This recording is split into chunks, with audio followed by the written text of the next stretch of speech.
Merci. Oui, Dominique Négri de l'Isère, c'est un amendement qui a été adopté en congrès fédéral. Alors, comme ce congrès est un congrès qui est directement en prise avec l'actualité, je soumets à ce congrès que nous mettions en ordre de bataille pour lancer des grandes campagnes de lutte nationales sur des sujets que vous allez voir que nous avons abordés de manière transversale, mais qui nous permettraient aussi de cibler davantage. Alors, je ne vais pas développer tout l'amendement que j'ai déjà déposé parce que ça sera trop long et je vais déborder de mes 2 minutes.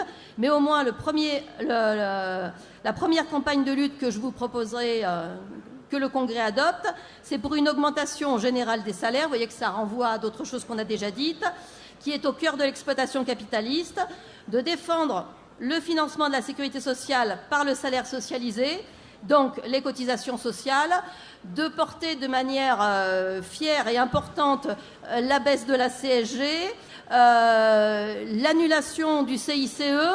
Je pense qu'il faudrait même qu'on réfléchisse à faire rembourser le CICE, parce que moi qui sors de la fiscalité, si je me lance là-dessus, je suis intarissable tellement je trouve ça affreux. De revendiquer également l'arrêt total des exonérations de cotisations. Et puis, bien évidemment, qu'on se réapproprie la totalité du salaire socialisé si on veut mener une grande bataille pour sauver la sécurité sociale par son financement et aussi pour pouvoir aussi gagner sa réappropriation par la gestion des salariés. La deuxième campagne de lutte que je voudrais vous proposer, on a parlé beaucoup de la lutte de la SNCF. Bien évidemment, l'affaire n'est pas close.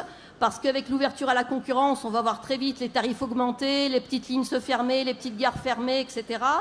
Donc je crois qu'une grande campagne de lutte nationale pour un monopole public de la SNCF, tant pour les passagers que pour le fret.